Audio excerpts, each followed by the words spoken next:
আচ্ছা, গত ক্লাসে আমরা স্থিতি ঘর্ষণের পার্টটা পুরোপুরি শেষ করছিলাম। দ্যাট ইজ যখন একটা বস্তু স্থির থাকবে, ওই স্থির থাকার অবস্থায় যে ঘর্ষণটা কাজ করে ওইটাকে স্থিতি ঘর্ষণ দিয়ে আমরা বেশ কিছু ম্যাথও করছিলাম।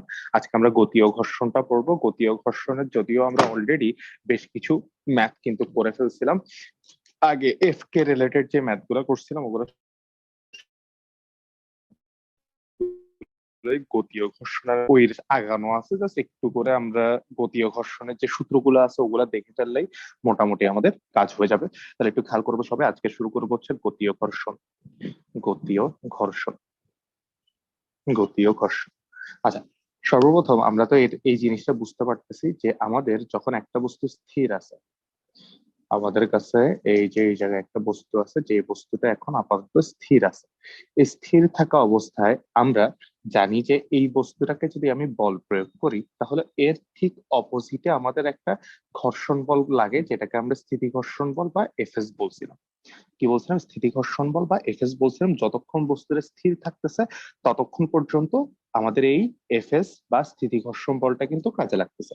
এরপর যখনই আমার প্রয়োগকৃত বলটা এই স্থিতি ঘর্ষণ বলকে অতিক্রম করে চলে যাবে, অর্থাৎ আমি যে বলটা প্রয়োগ করব সেটা যদি স্থিতি ঘর্ষণ অর্থাৎ বাধা দানকারী যে বলটা আছে সেটার চেয়ে আমার প্রয়োগকৃত বলটা যদি বেশি হয়ে যায়, অটোমেটিক এরপর আমার বস্তুটা কি করা শুরু করবে? মুভ করা শুরু করবে, রাইট? এরপর কিন্তু বস্তুটা স্থির থাকবে না, এরপর বস্তুটা গতিশীল হবে।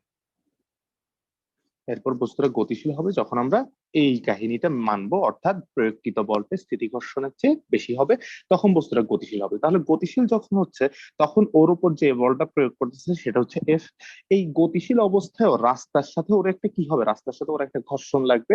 যে ঘর্ষণটা লাগবে সেটাকে আমরা এবার বলবো এফ কে, বা যেটাকে আমরা বলি গতীয় ঘর্ষণ। যেটাকে আমরা বলি গতীয় ঘর্ষণ। তাহলে গতীয় ঘর্ষণ জিনিসটা কি? Quite simple. গতীয় ঘর্ষণ জিনিসটা হচ্ছে যে গতিশীল অবস্থায় বস্তুর উপর যে ঘর্ষণ বলটা প্রয়োগ হয় সেটাকে আমরা বলতেছি গতীয় ঘর্ষণ। স্থির অবস্থায় স্থিতি ঘর্ষণ, গতিশীল অবস্থায় গতীয় ঘর্ষণ। তাহলে গতিশীল অবস্থায়, গতিশীল অবস্থায় অবস্থায় বস্তুর গতির বিপরীতে, অবস্থায় বস্তুর গতির বিপরীতে যে ঘর্ষণ কাজ করে, বস্তুর গতির বিপরীতে যে ঘর্ষণ কাজ করে, বিপরীতে যে ঘর্ষণ বল কাজ করে, তাকে আমরা বলতেছি গতীয় ঘর্ষণ। সিম্পল কথা। সো গতীয় ঘর্ষণটা বুঝে গেল। স্থিতি ঘর্ষণের মতোই সেম টাইপের একটা কাহিনী, যেটা বস্তুটা যেদিকে গতিশীল হবে, বস্তুটা যেদিকে গতিশীল হবে তার অপোজিটে এই গতীয় ঘর্ষণটা কাজ করবে। তাহলে এই গতীয় ঘর্ষণটাও বস্তুর গতির বিপরীতেই কাজ করতেছে, এবং শুধুমাত্র ডিফারেন্সটা হচ্ছে সেটা কোন অবস্থায় কাজ করতেছে? গতিশীল অবস্থায়। অর্থাৎ স্থির অবস্থায় আমাদের যে ঘর্ষণটা ছিল সেটা, আর গতীয় অবস্থায় যে ঘর্ষণটা আছে সেটা পরস্পর আলাদা বলতেছি আমরা। এই জন্য একটার নাম হয়েছে স্থিতি ঘর্ষণ আর একটার নাম হচ্ছে আমাদের গতীয় ঘর্ষণ। জাস্ট গতিশীল অবস্থায় যে ঘর্ষণটা নাম গতীয় ঘর্ষণ, প্রকাশ করি ওকে আমরা এফ কে দ্বারা। তাহলে গতীয় ঘর্ষণ কাইনেটিক ফ্রিকশন, কাইনেটিক ফ্রিকশন বলে ওকে এফ কে দিয়ে লিখি আমরা, কাইনেটিক ফ্রিকশন। তাহলে এবার একটু খেয়াল করবো এই এফ কে এর মানটা আমরা কিভাবে বের করি। একটু খেয়াল করলে খুবই সিম্পল ব্যাপারটা। আমাদের গতীয় ঘর্ষণের সূত্রটাও হুবহু স্থিতি ঘর্ষণের সূত্রের মতোই, তেমন কোনো কাহিনী নেই। গতীয় ঘর্ষণের সূত্র একটু খেয়াল করব। আমাদের মনে করে নিছি যে আমাদের কাছে একটা সমতল আছে। এই যে তলটা একদম বরাবর সমতল, ভূমির সমান্তরাল তল। এই তলের মধ্যে আমাদের একটা বস্তু আছে, যেই বস্তুটার উপরে আমরা মনে করে নিছি যে উপরের দিকে একটা প্রতিক্রিয়া বল আছে, যেটাকে আমরা আর দিয়ে প্রকাশ করতেছি। আর কে তো আমরা অভিলম্ব প্রতিক্রিয়া বলে আসতেছি, এটা আমরা অলরেডি চিনি। এটাকে বলতেছে অভিলম্ব প্রতিক্রিয়া, অভিলম্ব প্রতিক্রিয়া। এখন আমরা পড়ে আসছি যে ঘর্ষণ বলটা এই অভিলম্ব প্রতিক্রিয়ার কি হয়? সমানুপাতিক। পড়েছি না? এফএস টা আর এর সমানুপাতিক। সেম গতীয় ঘর্ষণটাও ঘর্ষণ বলি আসলে এই অভিলম্ব প্রতিক্রিয়াটার কি হয়? সমানুপাতিক হয়। সো এই জায়গায় গতীয় ঘর্ষণটাও অভিলম্ব প্রতিক্রিয়ার কি হবে? সমানুপাতিক। গতীয় ঘর্ষণটাও হবে অভিলম্ব প্রতিক্রিয়ার সমানুপাতিক। গতীয় ঘর্ষণটা আমাদের কি? এফ কে দ্বারা প্রকাশ করি। এটা অভিলম্ব প্রতিক্রিয়া আর এর সমানুপাতিক। তাহলে সমানুপাতিক চিহ্নটা সরাই দিব। F K is equals two একটা কনস্ট্যান্ট আসবে, যেটাকে আমরা বলি মিউ কে, ইনটু আসবে আমাদের আর। এই যে মিউ কেটা আছে এটাকে বলি আমরা গতীয় ঘর্ষণ গুণাঙ্ক, গতীয় ঘর্ষণ গুণাঙ্ক। গতীয় ঘর্ষণ গুণাঙ্ক, ওই যে স্থিতি ঘর্ষণ গুণাঙ্কের মধ্যে এই মিউকেটা হচ্ছে গতীয় ঘর্ষণ গুণাঙ্ক, স্থিতি ঘর্ষণের মতো এটা হচ্ছে গতীয় ঘর্ষণ গুণাঙ্ক। তাহলে আমরা আলটিমেটলি গতীয় ঘর্ষণের সূত্রটা পেয়ে যাচ্ছি এফ কে সমান মিউ কে ইন্টু দিয়ে আমাদের আর, এফ কে দিয়ে মিউ কে ইন্টু হচ্ছে আর।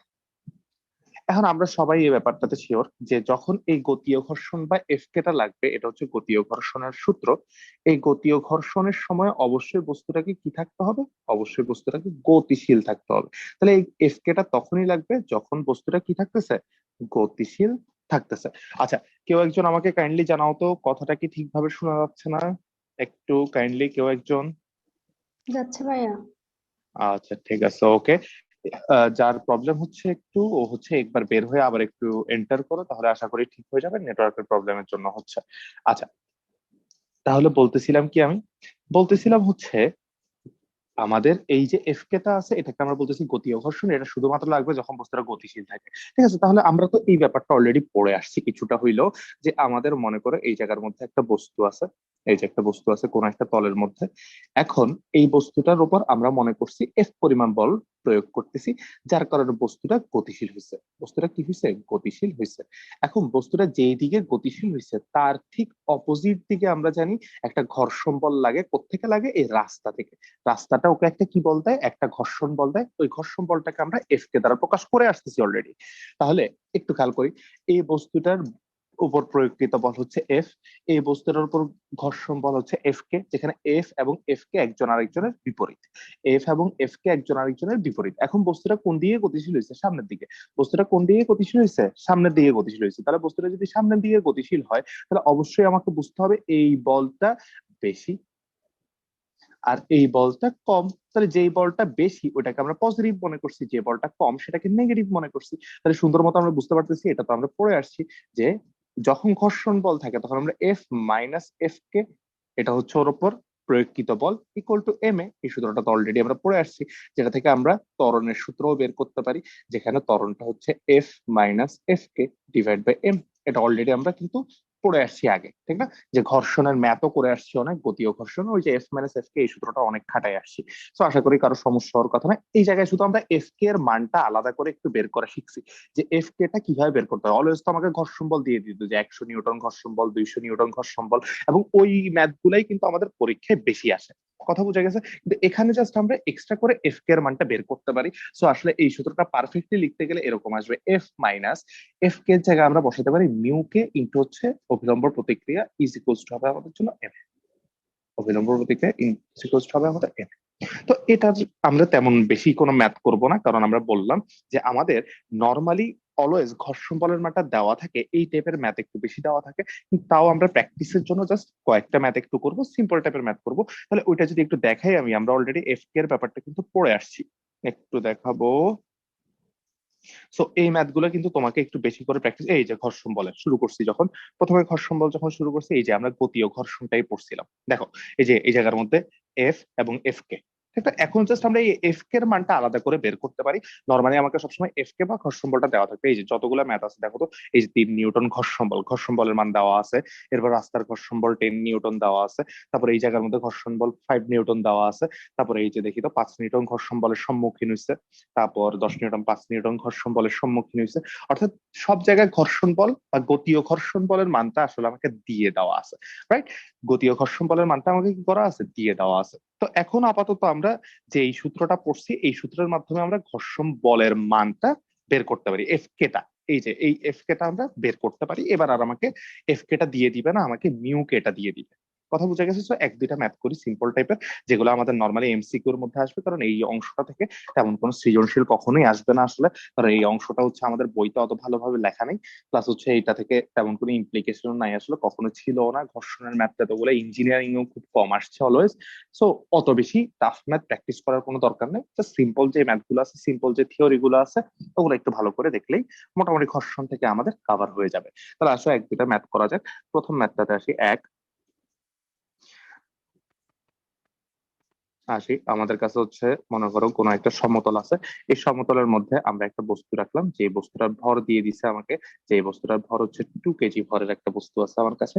এই বস্তুটার উপর আমি একটা বল প্রয়োগ করলাম, যে বলটা হচ্ছে 20 নিউটন ফোর্স। এবং এই বস্তুটা বলা হইলো যে এই যে তলটা আছে এই তলটার মিউকে দ্যাট ইজ গতীয় ঘর্ষণ গুণাঙ্কের মান 0.1 এবং এই জায়গার জি এর মান দিয়ে দিচ্ছে 10 ms ইনভার্স টু। বলছে বস্তুটির ত্বরণ কত, বলছে বস্তুটির ত্বরণ কত। তাহলে একটু খেয়াল করলে বুঝতে পারতেছো আমরা কিভাবে বুঝছি এখানে ঘর্ষণ বল আসবে। এই যে মিউকেটা সুন্দর মতো দেওয়া আছে, দ্যাট ইজ গতীয় ঘর্ষণ গুণাঙ্ক দেওয়া আছে, রাইট? সো ত্বরণ বের করতে বলছে, তাহলে তোমরা বুঝতেই পারতেছো সামনের দিকে আমার প্রয়োগকৃত বল হচ্ছে এফ, গতিশীল হলে অপোজিট দিকে থাকবে এফ কে, তাহলে ও কোন দিকে গতিশীল হবে, সামনের দিকে, কারণ বলটা সামনের দিকে প্রয়োগ করতেছি আমরা, সো গতিশীল হবে কোন দিকে, সামনের দিকে। তো আমরা বুঝলাম ও ত্বরণটা হবে এই দিকে, ত্বরণ যেদিকে ঘর্ষণ বল হয় ঠিক তার অপোজিটে, ত্বরণ যেদিকে ঘর্ষণ বল হয় ঠিক তার অপোজিটে। তাহলে এটা যদি এফ হয় তাহলে আমরা সুন্দর মতো F minus F K is equal to M A লিখতে পারি। যেখানে আমাকে বলছে ত্বরণ বের করতে, so F equal to sorry A equal to আসবে F minus F K divide by M. F K এর মান আমরা সবাই জানি সেটা হচ্ছে মিউ কে ইন্টু হচ্ছে আমাদের আর, তাহলে ওইটা একটু লিখি, মিউ কে ইন্টু হচ্ছে আর, এখন ডিভাইড বাই আমাদের এম।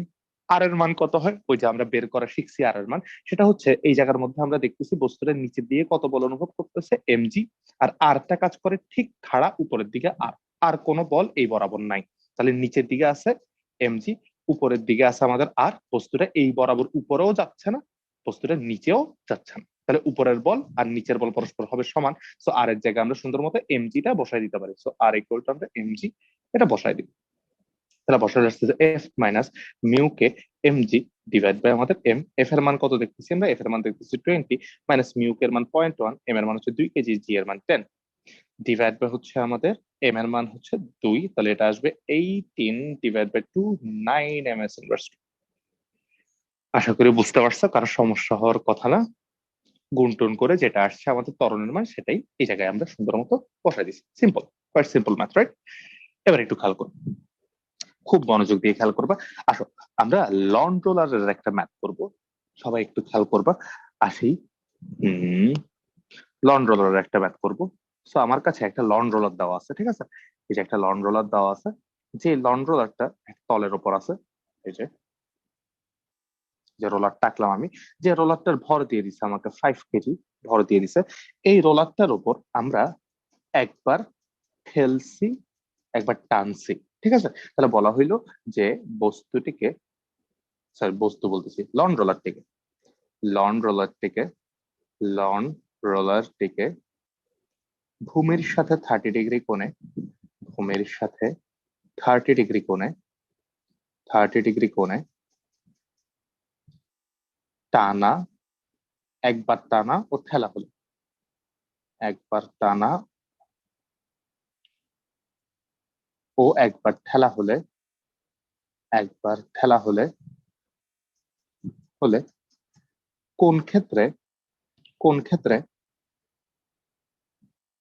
তার ত্বরণ বেশি হবে, কোন ক্ষেত্রে তার ত্বরণটা বেশি হবে, টানার ক্ষেত্রে ত্বরণটা বেশি হবে নাকি ঠেলার ক্ষেত্রে তার ত্বরণটা বেশি হবে। 30 ডিগ্রি কোণে একবার টানছি একবার কি করছি ঠেলছি, যেখানে টানা ও ঠেলার বল আমাকে দিয়ে দিছে ব্র্যাকেটে, যে টানা ও ঠেলার বল, ঠেলার বল বলে দিল আমাকে যে এটা হচ্ছে 20 নিউটন। ও আরেকটা ইনফরমেশন সুন্দর মতো দিয়ে দিল মিউকে, যেটার মান দিয়ে দিল 0.1। মিউকে মানে আমরা সবাই জানি সেটা হচ্ছে আমাদের গতীয় ঘর্ষণ গুণাঙ্ক, তাহলে বোঝা গেল এই জায়গাটার মধ্যে এখন গতীয় ঘর্ষণ গুণাঙ্কটা থাকবে। আর আমরা এই জায়গার মধ্যে জি এর মানটাও দিয়ে দিলাম, মনে করো জি এর মান দিয়ে দিল 10 ইনভার্স টু, তাহলে আমরা একটু নিজেরাই মানগুলা বের করতে পারবো, ঠিক আছে? আর ক্যালকুলেটারের হেল্প লাগবে না। তো এই জন্য জি এর মানটা 10 দিয়ে দিল মনে করো। তাহলে এই হচ্ছে আমাদের ভ্যালুগুলা। তাহলে এই যে ভ্যালু গুলো দেওয়া আছে, এখন আমরা একটা একটা করে সিচুয়েশন আগে আঁকবো। তাহলে আসলে লন্ড্রোলাটিকে ভূমির সাথে 30 ডিগ্রি করে একবার টানা হয়েছে একবার ঠেলা হয়েছে, তাহলে কয়টা সিচুয়েশন আছে এখানে? দুইটা সিচুয়েশন। তাহলে প্রথম সিচুয়েশন আগে আমরা টানছি, তাহলে টানার কাহিনীটাকে একটু মিলাই। আসো একটু খেয়াল করবো সবাই।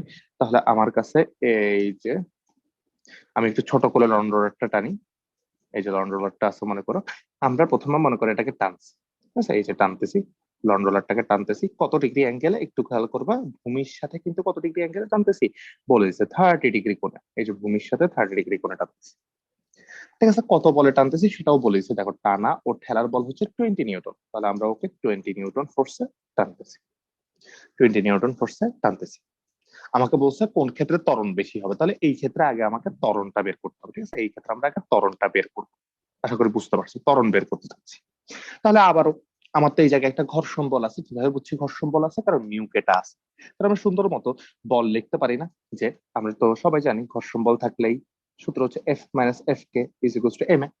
তারপর আমরা সুন্দর মতো ত্বরণ বের করার জন্য লিখতে পারি F minus F K divide by আমাদের আসবে এম। এফ এফটা কত এবার একটু খেয়াল করতে হবে। আমরা এফটা এখানে কত লিখবো? আচ্ছা, এই যে দেখো তো আমরা কত বল প্রয়োগ করছি এখানে 20। আচ্ছা, এই 20 বলে কেউ সামনের দিকে যাচ্ছে? 20 বলে কেউ সামনের দিকে যাচ্ছে না, একটা উপাংশে যাচ্ছে, এটা তো আমরা জানি। তো সামনের দিকে কত বলে যাচ্ছ সেটা বের করে ফেললাম, যে সামনের দিকে যাচ্ছে 20 cos 30 বলে। আর উপরের দিকেও একটা বল অনুভব করছে, যেটা হচ্ছে 20 sin 30, যেটা হচ্ছে 20 sin 30, রাইট? এবার একটু আসি তাহলে। এরপর আমরা তাহলে এফটা পেয়ে গেলাম, যে সামনের দিকে কত বল প্রয়োগ করা হচ্ছে 20 cos 30। তাহলে সামনের দিকে কত বল প্রয়োগ করা হচ্ছে সেটা আমরা পেয়ে গেলাম 20 cos 30। সো নো প্রবলেম, এটা মোটামুটি সলভ হলো। সামনের দিকের বলের মানটা দ্যাট ইজ এফ, এটা আমরা পেয়ে গেলাম। কিন্তু তারপর আমার এফ কেটা লাগবে, রাইট? এফ কেটা লাগবে। সো এফ কেটার জন্য কিন্তু আমরা সূত্র জানি মিউ কে ইনটু হচ্ছে আমাদের আর ডিভাইড বাই এম। এফ কেটা আমার কাছে নাই, আমার কাছে জাস্ট মিউ কেটা আছে। তাহলে আরটা একটু বের করার দরকার। আরটা বের করার জন্য আমাদেরকে কি করতে হয়? আমাদেরকে সবগুলো বল আগে আঁকতে হয়। এই খাড়া বরাবর যতগুলো বল আছে সবগুলো আমাকে আঁকতে হয়। তাহলে আসো, নিচের দিকে তো আমরা জানি সবাই এমজি কাজ করতেছে, আর উপরের দিকে আমাদের আর কাজ করতেছে। উপরের দিকে আমাদের আর কাজ করতেছে। তাহলে আসলে তো এবার উপরের দিয়ে কয়টা বল কাজ করতেছে? দুইটা বল। নিচের দিয়ে কয়টা বল কাজ করতেছে? একটা বল। কিন্তু বস্তুটা কি তাও উপরে বা নিচে কোনো দিকে যাচ্ছে না, ও সামনের দিকে যাচ্ছে। ও উপরে নিচে কোনো দিকে যাচ্ছে না, ও কোন দিকে যাচ্ছে? সামনের দিকে। তাহলে আমরা বুঝলাম এই ক্ষেত্রে উপরের দিকের বল আর নিচের দিকের বল সমান। আমরা এটা পড়ে আসছি অলরেডি আগে। তো আমরা লিখতে পারি উপরের দিকের বল তো হচ্ছে আর প্লাস 20 sin 30। উপরের দিকের বল, নিচের দিকের বল হচ্ছে জাস্ট এমজি। আমার দরকার আর কে, আর সমান আসবে এমজি মাইনাস 20 sin 30। 20 sin 30 একটু খেয়াল করবো, এম এর মান হচ্ছে 5, জি এর মান তো আমরা 10 দিছি। 20 sin 30 মানে 10, 50 থেকে 10 বিয়োগ করে 40 আসবে। সো আর এর মান কিন্তু আমরা পেয়ে গেলাম। আর এর মান আমরা পেয়ে গেলাম। তাহলে এফ এর মানটা একটু বসাই দিই। এফ হচ্ছে 20 cos 30 মাইনাস মিউ কে এর মান তো আমরা জানি, মিউ কে এর মান দিয়ে দিচ্ছে 0.1 ইনটু আর এর মানটা আমাকে দিয়ে দিচ্ছে 40 ডিভাইড বাই এম এর মান হচ্ছে আমাদের 5 কেজি। তাহলে এই জায়গার মতো পাচ্ছি আমরা 20 cos 30 মাইনাস দিয়ে 4 ডিভাইড হচ্ছে 5। এই যে এত এম এস ইনভার্স তো ক্যালকুলেট করবো একটু, ত্বরণের মানটা আমরা পেয়ে গেলাম। তাহলে এটা হচ্ছে আমাদের কি, যখন বস্তুটাকে আমরা টানতেছি, যখন বস্তুটাকে আমরা টানতেছি তখন হচ্ছে ওর ত্বরণ। কিন্তু আমাকে এর পর পরে আবার বলছে যে একবার ঠেলা হলে, তাহলে আরেকবার ঠেলছি আমরা, রাইট? তাহলে এটা হচ্ছে টানার ক্ষেত্রে। তাহলে আমরা লিখি যদি একটু, তাহলে এটা হচ্ছে টানা, টানছি এই ক্ষেত্রে। এবার ঠেলবো, ঠেলার ক্ষেত্রে ঠেলা, ঠেলার ক্ষেত্রে একটু আসবো, তাহলে একটু খেয়াল করবা। এবার ঠেলবো আমরা বস্তু রাখে। সো আসি আমার কাছে, এই যে বস্তুটা আছে, মনে করছি লন রোলারটা আছে, এবার আমরা ওকে ঠেলবো। তাহলে ঠেলার কাহিনীটি কিরকম সবাই আশা করি জানো। ঠেলা মানে হচ্ছে এই জিনিসটাকে কি করা, এই বরাবর বল প্রয়োগ করা, রাইট? এই যে ঠেলতেছি আমরা, ঠেলতেছি কত, তাও ভূমির সাথে কত ডিগ্রি কোণে? ভূমির সাথে তাও 30 ডিগ্রি কোণে। এই যে ভূমির সাথে 30 ডিগ্রি কোণ করে ঠেলতেছি। কত বলে? সেম 20 নিউটন বলেই আমরা ওকে ঠেলতেছি। তাহলে আবারও আসো, আমাদেরকে যদি ত্বরণ বের করতে হয়, এই ক্ষেত্রে আমরা ত্বরণ বের করবো ঠেলার ক্ষেত্রে। সো আমরা তো জানি ঘর্ষণ বল আছে, so F minus F K equal to M A, আর এ ইকুয়াল টু কি আসবে? F minus F K divide by আসবে আমাদের এম। তাহলে এবার ওর সামনের দিকে প্রযুক্ত বল কত? সামনের দিকে প্রযুক্ত বল কত? ওই যে উপাংশে ভাগ করতে হবে, রাইট? সো একটু উপাংশে ভাগ করি। এই বরাবর উপাংশটা আসবে এই বরাবর 20 cos 30, এই খাড়া বরাবর নিচের দিকে আসবে আমাদের জন্য 20 sin 30। সিম্পল। এই যে দেখো, এটা এইদিকে কাজ করতেছে না, একটু নিচ করে কাজ করতেছে, সামনে এবং নিচে কাজ করতেছে। তো সামনের দিকে হচ্ছে এই উপাংশটা, নিচের দিকে হচ্ছে এই উপাংশটা। ওকে, তাহলে আমি সুন্দর মতো বুঝলাম। এবার ওর সামনের দিকে প্রয়োগকৃত বলটা কত? এই যে সামনের দিকে প্রয়োগকৃত বল, এটা দেখো তো। এই যে এই বলটা কোন দিকে কাজ করতেছে? সামনের দিকে কাজ করতেছে না? সেই 20 cos 30 সামনের দিকে কাজ করতেছে, আমরা এটাকে এফ বলতে পারি। আমরা তো লন রোলার অলরেডি পড়ে আসছি, সো আসলে উপাংশগুলো বের করা তেমন কোনো প্রবলেম হওয়ারই কথা না আমাদের জন্য। সো এটা আসলে 20 cos 30 প্রয়োগকৃত বল। তাহলে এফ পেয়ে গেছি। আমার এফ কেটা দরকার। এখন এফ কে কেমনে বের করি আমরা? এফ মাইনাস এফ কে জায়গায় আমরা কিন্তু মিউ কে ইন্টু আর লিখি ডিভাইড বাই এম। তাহলে আগে আমাকে আর বের করতে হবে, আগে আমাকে কি বের করতে হবে? আর। এখন আর কিভাবে বের করি আমরা? আশা করি জানি। আর বের করার জন্য আমার কোন বরাবর বল লাগে? এই যে এই বরাবর বলগুলো আঁকতে হয়। তাহলে আসলে প্রথম হচ্ছে নিচের দিকে কে কাজ করতেছে? নিচের দিকে তো আমাদের এমজি আছেই। এমজি। আর আমরা জানি অভিলম্ব প্রতিক্রিয়া বা আরটা কাজ করে খাড়া উপরের দিকে। এবার একটু খেয়াল করবা, তাহলে এই বস্তুর ওপর নিচের দিয়ে কাজ করতেছে এমজি। এই 20 sin 30টাও কোন দিকে কাজ করতেছে দেখো তো, নিচের দিকে। এরা এই 20 sin 30টাও কোন দিকে কাজ করতেছে, নিচের দিকে। তাহলে এমজিও নিচে, 20 sin 30ও নিচে, তাহলে দুজনেই যেহেতু নিচে, তাহলে এই দুজন প্লাস হবে, দুজনেই নিচে। আর উপরের দিকে শুধু কে কাজ করতেছে দেখো তো, উপরের দিকে শুধু আমাদের আর কাজ করতেছে। তাহলে এবার আমরা বুঝলাম উপরের দিকের বলকে, উপরের দিকের বল হচ্ছে শুধু আর, আর নিচের দিকের বলকে, নিচের দিকের বল হচ্ছে এমজি প্লাস 20 sin 30, দুইজনেই নিচের দিকে। উপরের আর নিচের বল পরস্পর হয় কি সমান, উপরের দিকের বল আর নিচের দিকের বল পরস্পর কি হয়, সমান হয়। তাহলে একটু খেয়াল করবো এবার, আমাদের আর এর মান আমরা পেয়ে গেলাম, এম এর মান তো আমরা জানি 5 কেজি, জি এর মান 10 প্লাস 20 sin 30 এর মান তো হাফ, তাহলে এটা আসতেছে 50-60 আসতেছে আর এর মান আমার। তাহলে একটু খেয়াল করবো এফ, এফ মানে প্রয়োগকৃত বল কত, 20 cos 30 মাইনাস মিউকের মান তো 0.1, আর এর মান আমরা বুঝতেছি 60 ডিভাইড বাই এম এর মান 5 কেজি। তাহলে এই জায়গা থেকে আমরা কিন্তু ত্বরণটা আবার পেয়ে যাব। এবং তুমি দেখবা অবশ্যই টানারটা আমরা জানি যে ঠেলার চেয়ে টানাটা সোজা, ঠিক না? তো টানার ক্ষেত্রে ত্বরণটা অবশ্যই বেশি হবে, কারণ ও সোজা, চালানো সোজা, ওর ক্ষেত্রে ত্বরণটা বেশি হবে টানার ক্ষেত্রে। আর ঠেলার ক্ষেত্রে দেখবা ত্বরণটা কম হবে। তুমি মান বের করলে ওই বুঝবা যে টানার ক্ষেত্রে ত্বরণটা বেশি আসছে আর ঠেলার ক্ষেত্রে ত্বরণটা কম আসছে। ক্যালকুলেট করলেই ত্বরণটা বের হয়ে যাবে। তারপর তুমি বলবা যে এই ক্ষেত্রে ত্বরণ বেশি, টানার ক্ষেত্রে বা ঠেলার ক্ষেত্রে। এ হচ্ছে কথা।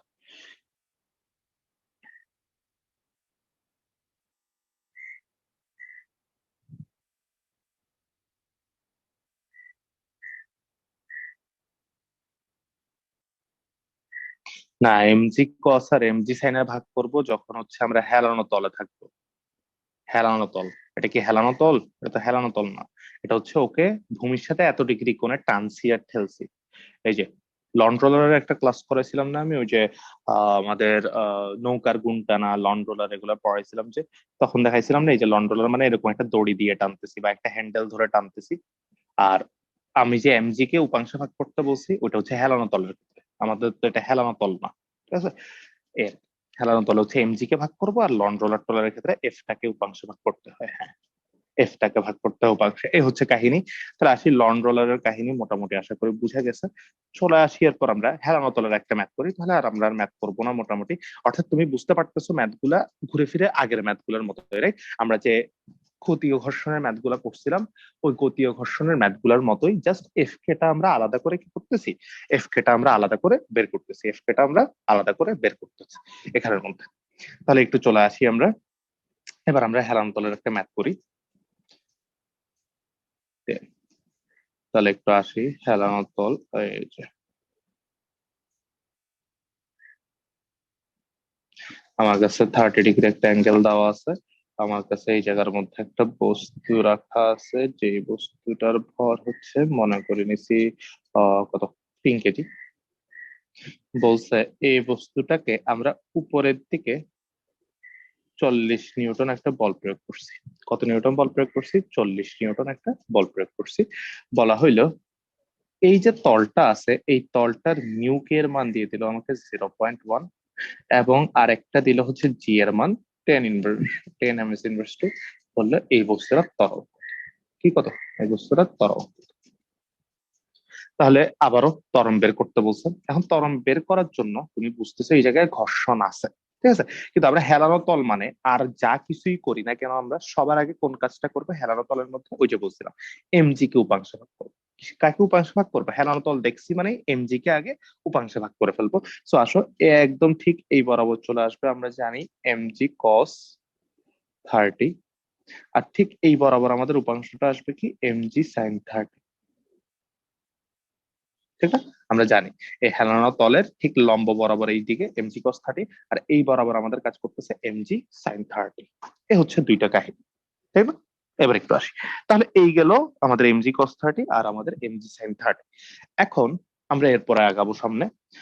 40 নিউটন বল প্রয়োগ করছি, তাহলে আমরা একটু দেখি তো এমজি সাইন 30টা বেশি নাকি 40টা বেশি, কারণ এই ম্যাথটা কিন্তু অলরেডি এই টাইপের ম্যাথ আমরা করছি। দেখো 40টা এইদিকে কাজ করতেছে, রাইট? আমি একটু এটা মুছে দিই, এইদিকে দিই, তাহলে সবচেয়ে ভালো হবে আমাদের বোঝার জন্য। সো আমরা বুঝতে পারতেছি 40টা এইদিকে কাজ করতেছে, এমজি সাইন 30টা এইদিকে কাজ করতেছে।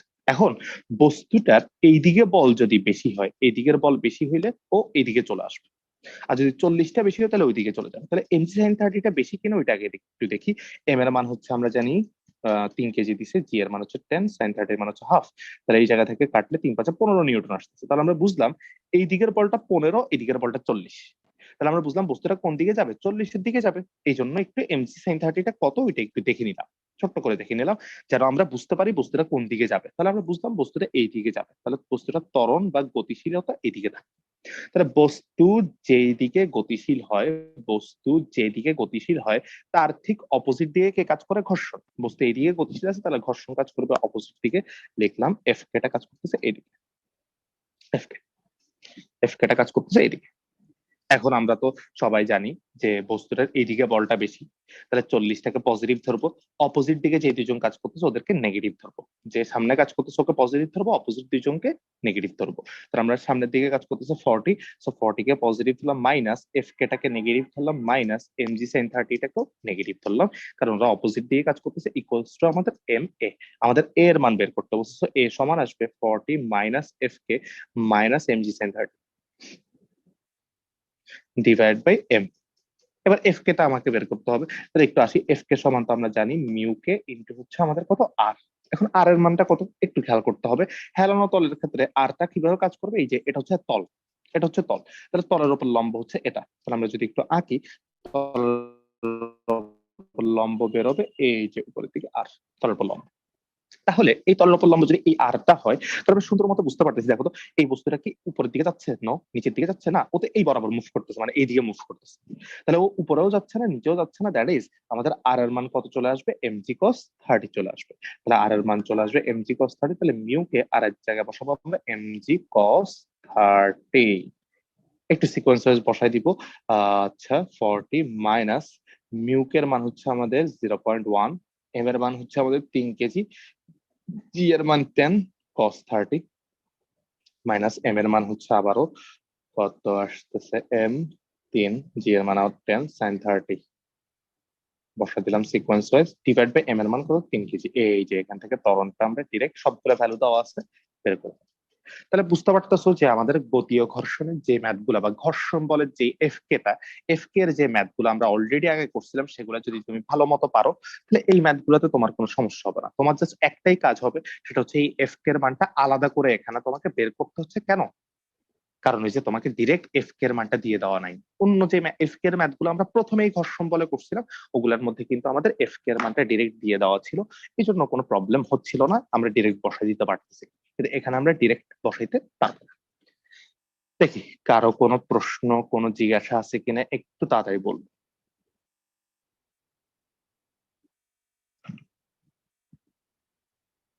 কারো কোনো প্রশ্ন জিজ্ঞাসা?